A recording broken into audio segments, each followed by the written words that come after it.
السلام عليكم، مرحبا بكم معنا في قناه ام زياد. جيت باش نصور معكم واحد الوصفه ديال البرد اللي رائعه. هانتوما تابعوني من الاول حتى الاخر باش تشوفوا المقادير ديال هاد الوصفه هادي، ونتمنى من الله تعجبكم. ولا عجبتكم خلوا لي كومونتير يكون زوين، وشكرا لكم. السلام عليكم، كي دايرين؟ لاباس عليكم؟ جيت باش نصاوب معكم واحد الوصفه ديال البرد. انا اصلا ضربني البرد وصايبتها، بغيت نوريها لكم. هانتوما عندي واحد الحامضه اللي مغسوله، غنقطعها من بعد ونقيها. عندي سكينجبير اللي هو طري، عندي هنا الماء دافي، وعندي العسل.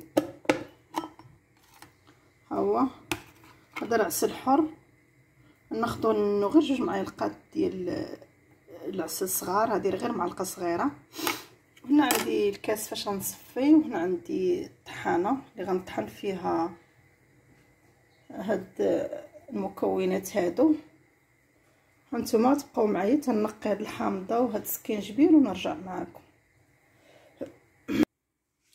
انا رجعت معكم ملي قطعت هذاك الحامض، حيت لا غير النص ديال القشره ديالها والنص خليته بالقشره.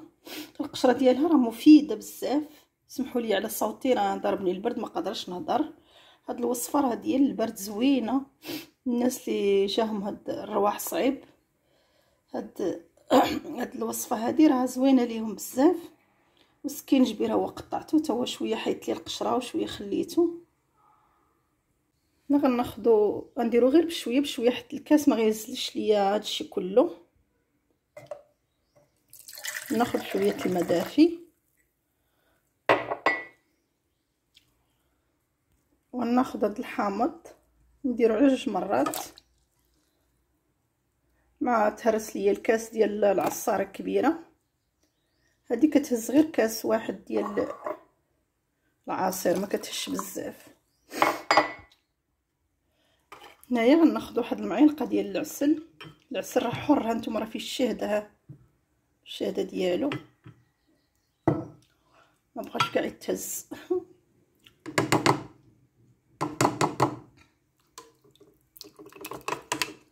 نديروه هنايا، نزيد شويه غير شويه، نتوما على حسب الحلاوه. اي عسل عندكم ديروه، انا غير عندي هاد شويه ديال العسل قلت نديرو. انا غنسدها الطحين.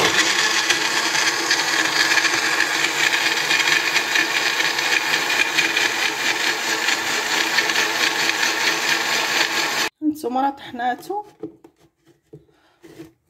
اسمحوا لي ما كنصور بيد وكنخدم معكم بيد. هانتوما وتطحن. انا غادا نصفيه ونرجع معكم باش تشوفوا هاد الوصفه كيفاش. ما كنصفيه دابا بحال هكا، كنكب بشويه بشويه.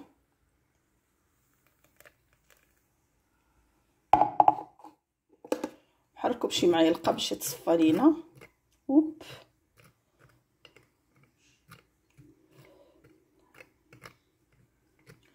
انا غنصفيه كله ونرجع معكم باش تشوفوه.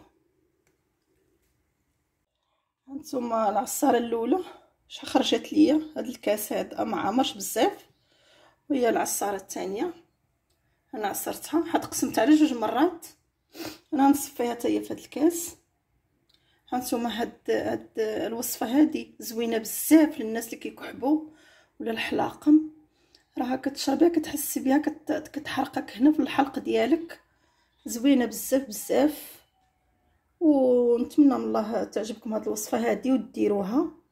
وما تنساونيش بلي لايك واشتراك في القناه وفعلوا الجرس باش يوصلكم الجديد ديالي. نتمنى من الله الشفاء لكل من هو مريض يا ربي. الناس اللي متبعيني غيشوفوا عاوتاني الحامض غيقولوا لي عاوتاني الحامض عاوتاني الحامض.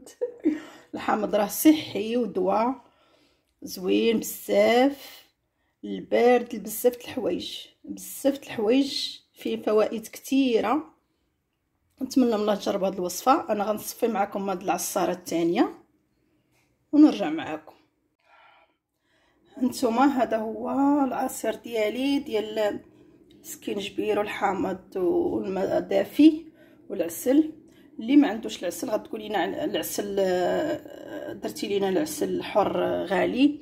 انا كنقول لكم اي عسل عندكم ديروه ولا شربوه هكاك هكاك طبيعي، غير هو العسل راه هو مزيان الحلاقه. هانتوما راه واحد الوصفه واعره بزاف.